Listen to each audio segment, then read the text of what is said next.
Well, happy Cinco de Mayo, everyone. Here in America, it's just a great excuse to eat some yummy Mexican food. Now, since I live in South Texas and I love cooking and eating Tex-Mex food, I thought I'd share with you today just a few of my favorite recipes that I already have up on my channel that you might have missed. The first one is for an appetizer I call Nacho Ordinary Taco Dip. The second one is for a main dish, an easy beef enchilada casserole. And lastly, I have a side dish for you, Mexican rice. I have a lot of new subscribers who might not have seen these older recipes, but they really are fantastic. All of these are meals in jars and you can make them in advance and have them ready and waiting on your pantry shelf. I've edited these older videos and I'll just show you how to put the jars together and how to cook them. All right, let's get to how I make this taco dip. I start with 3/4 of a cup of the cream cheese powder. I use Judy's brand from Amazon. That's 1/2 cup of ground beef, and I always pulse it in the blender because I like the texture better. Now the green chilies and the tomato dices, they will kind of mimic putting a can of Rotel in there. And then I have so many kinds of cheese. I have actually 4 types of cheese in this recipe. The pepper jack and the cheddar, plus the Thrive Life cheese sauce, and of course the cream cheese powder. So all of that makes for a very cheesy taco dip, and it's delicious. That sour cream powder helps with the creaminess. Now these seasonings are just what you would typically find in a taco seasoning that you might buy at the store, but I like to make my own. So this is kind of what I put in this to get the taco flavor. You could substitute all of those things with maybe a teaspoon and a half or 2 of taco seasoning. These seasonings in this bowl are just what I like to use to kind of amp up the flavor to make it even better. I have some red pepper flakes and some cayenne pepper that will give this dip a nice kick of spice. And of course, ground mustard, dry mustard is perfect for anything you put cheese in. If you're going to store this for the long term, go ahead and add an oxygen absorber. That is a 24-ounce jar or a 1.5 pint size jar. If you don't have those jars, which evidently they're kind of hard to come by sometimes, you could always put this in a quart size jar, or you could cut the recipe in half and put it in a pint size jar for a smaller portion of it. This is what you would store on your pantry shelf, and it should be good for as long as the cream cheese powder and the sour cream powder is good, which can be about a year or so. But isn't it pretty? I do believe that this would also make a great gift, especially if you're taking it with you to a get-together at someone's house. You could bring them a jar of this and say, "Thanks for hosting. Here's an appetizer in a jar," and include the instructions with it. And here are your instructions. This is a very easy recipe. It's a just add water recipe. So into a medium pot, you would add the contents of the jar as well as about 1 3/4 cup of water. Give it a good stir, and because the ingredients are all dry, it does take a minute for it to kind of come together, but just be patient with it. Once you have it all combined and all the dry sauce powders have been exposed to that water, go ahead and turn your heat on. Bring this up to a boil. You'll want to stir it every once in a while. Then crank down your temperature. I ended up at about 3 out of 10 on my stove, so a medium low. And I simmered this for 10 minutes. I did stir every once in a while because, again, you've got a lot of cheeses in there that will tend to stick and burn on the bottom. So stir it every 2 or 3 minutes. I tested it after 10 minutes and I thought it still tasted a little bit like gritty or something, like the cheese wasn't all the way hydrated. So I cooked it for another 10 minutes, and this is after a total of 20 minutes of simmering on the stove. I tested it with that chip and it was perfect. I didn't need to adjust my seasonings at all. I thought it was great. So then you can go ahead and serve this up in a bowl if you like. If you have access to a small crock pot, I think this would be great. If you're taking it to a get together, if you're hosting one, it's great. That's how my mom served this, was in a crock pot because she wanted it to stay warm. If you don't have a crock pot, that's fine. I mean, you could serve this kind of at room temperature as well. It thickens up quite a bit as it sits. And I wanted you to see the texture of this, or the consistency of this dip. It's quite thick. And it's oh so delicious. This is a great taco dip.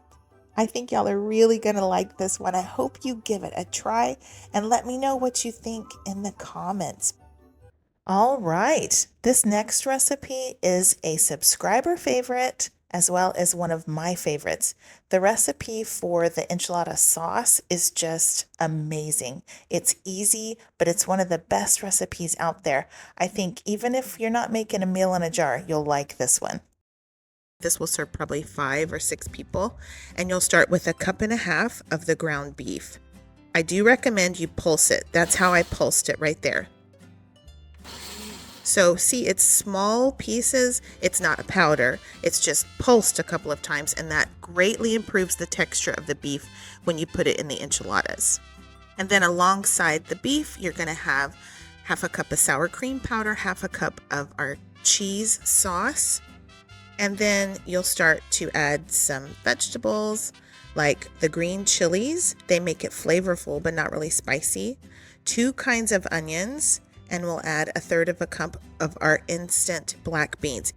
If you don't like black beans, just eliminate that. You don't have to include that. And then we've got 1/2 cup of our pepper jack. You could definitely use the cheddar. You'll need to put a baggie in here because now we're going to start the sauce mixture. This is what will make up our red enchilada sauce. We're going to cook them separately, so they need to stay separated in the jar. These are just normal spices that go into an enchilada sauce. Chili powder, cumin, paprika, and then we've got onion powder, garlic powder, and oregano. These are spices that you probably have already. I don't think it's anything too crazy. I am using the Thrive Life chicken bouillon powder, and it is a little bit more mild in flavor than other chicken bouillons, so you might use maybe half the amount if you're not using our brand. I am using regular all-purpose flour, but you could definitely use the Thrive Life gluten-free flour in this recipe. Both would work great. And then the signature flavor is the tomato powder along with those spices. So our Thrive Life tomato powder is fantastic in this recipe. Once you get all of the enchilada sauce ingredients in the baggie, you can go ahead and seal that up. If you're going to store this for the long term, go ahead and add an oxygen absorber in there. I think you could probably store this for up to a year.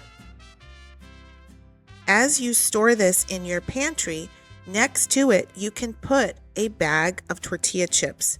And because we're going to put the tortilla chips in the enchilada casserole, it doesn't matter if they go stale on you. It doesn't matter. So this is what you would store on your pantry shelf along with the cooking instructions. All right, when you're ready to prepare it, you'll get out a large skillet or a pot. Go ahead and turn on your heat. Add a couple of tablespoons of a neutral flavored oil. I like avocado oil because it has a high smoke point and it's very neutral tasting.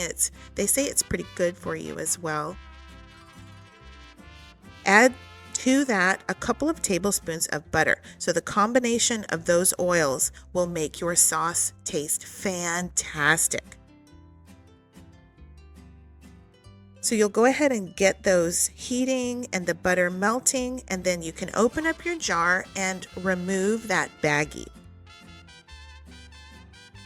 What we're going to do is cook the red enchilada sauce first, and this is how you do it. Empty the contents of the baggie into the oil and the butter, and immediately start whisking. What we're doing is we're toasting that flour, and we're toasting those spices A lot of those spices are fat soluble, meaning when they come in contact with fat and heat, they will come alive and wake up, and they will have amazing flavor.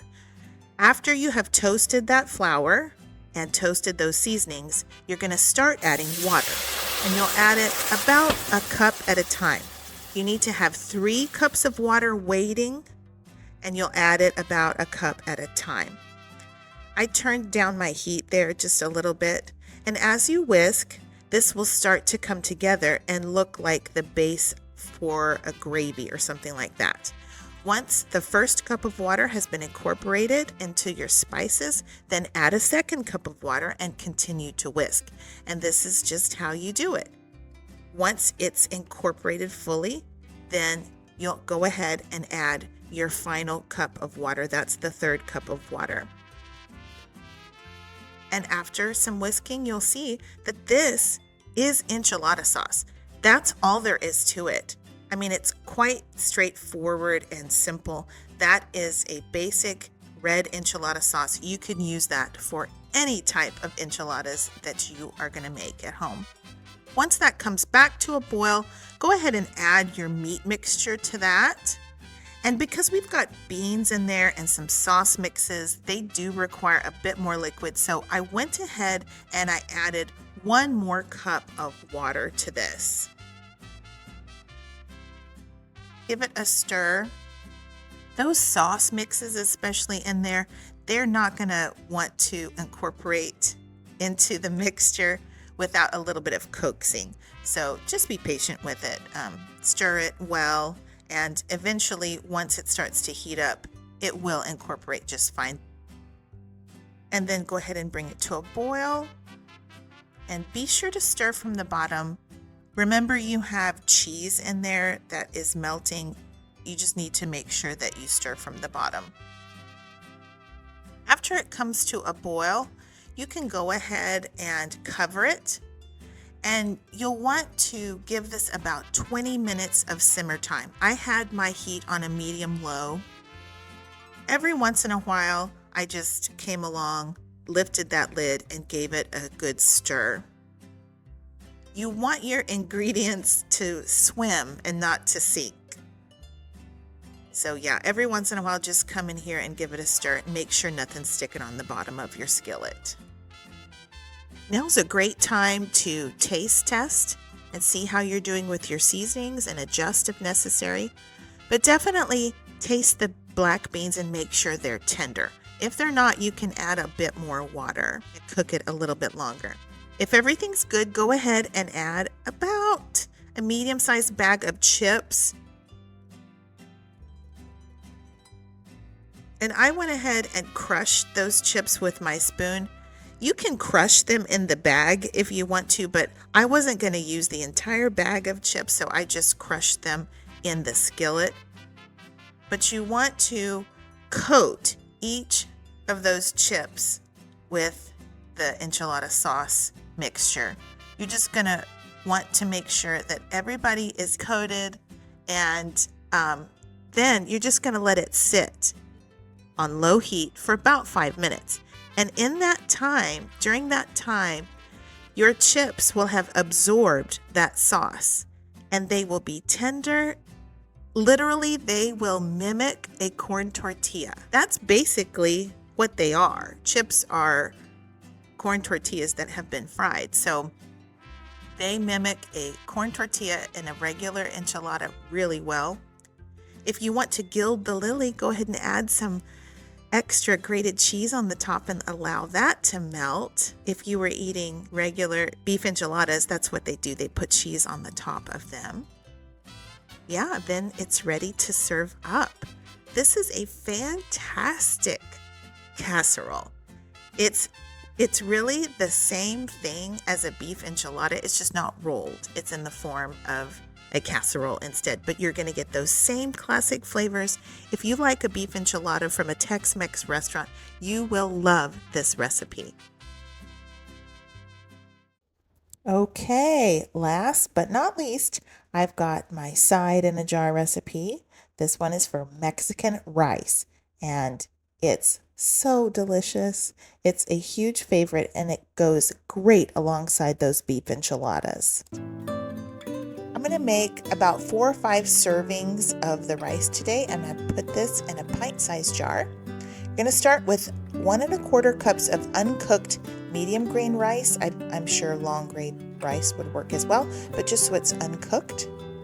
And you just need about a tablespoon of carrots and a 1/4 cup of our green peas. That is just a traditional Tex-Mex way of making Mexican rice. They act almost as a garnish. In this baggie, we are going to make what's going to turn into a tomato sauce. And all you need is 1 tablespoon of our tomato powder, along with some other seasonings and garlic and onions. Mexican rice is not complicated. There aren't really a lot of ingredients in it. It's delicious, but it's pretty straightforward. What makes the biggest difference is the cooking technique. So go ahead and seal up that baggie and get it in your jar. That needs to stay separate. We're going to prepare that separately. You'll see in just a minute. It's not hard, but it does need to stay separate. So go ahead and put an oxygen absorber in there, and you can store this on your pantry shelf for a very long time. And there you have it. That is Mexican rice in a jar. This is just as easy to prepare as one of those box mixes or bags that you get on your grocery store shelf, except this one, you know exactly what you're putting in it. And it's simple and delicious flavors. No need for any weird preservatives or additives. This is going to give you amazing flavor. And when you're ready to prepare it, just get out a medium-sized pot and get that heat going on it. You need to preheat your pot because we are going to saute the rice first. We're going to get some color on it. We're going to get some flavor going. So when you open up your jar, go ahead and remove that little baggie. Set it to the side. We'll use it in just a minute. First, get your rice mixture in your pot and stir it immediately. You need to coat all of those rice grains in the oil. And we're just wanting to toast that a bit. Leave it on medium heat. It needs to get some color on it. Meanwhile, let's make the tomato sauce.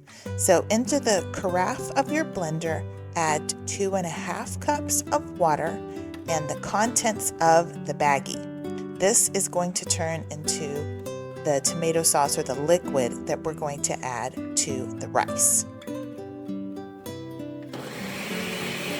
Get that good and blended.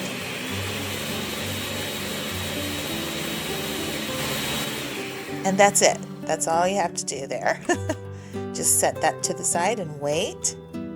Once your rice is nice and toasted and has some color on it, add that tomato sauce or the liquid to the rice. Give it a really good stir and bring that back to a boil. You need to return that to a boil. It's still on medium heat. And as always, I'll include the full recipe in the video description box below, along with my shopping link.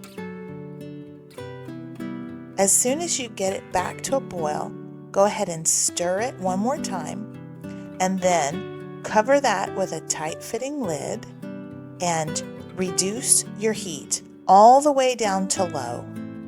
We're going to simmer this for 20 minutes. Don't peek, okay? Don't lift the lid. You need to let that rice steam. It needs to cook. All right, and after 20 minutes, this is what your rice will look like. It will be completely tender. Those vegetables will be nice and rehydrated and cooked through. The seasonings will have permeated that rice and just given it amazing flavor. It should be nice and fluffy. You can go ahead and taste this and adjust your seasonings if you need to. Mine was perfect. And there you have it. This is Mexican rice.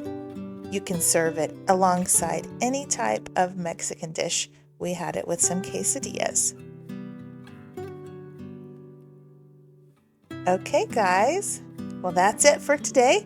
I hope you enjoyed this video, and I hope you give this recipe a try. I think you'll really like it. If you're a fan of Mexican rice from a Mexican restaurant, this is the recipe for you. All right, guys, thanks so much for watching. I hope you have a blessed day. And until next time, y'all take care and keep thriving.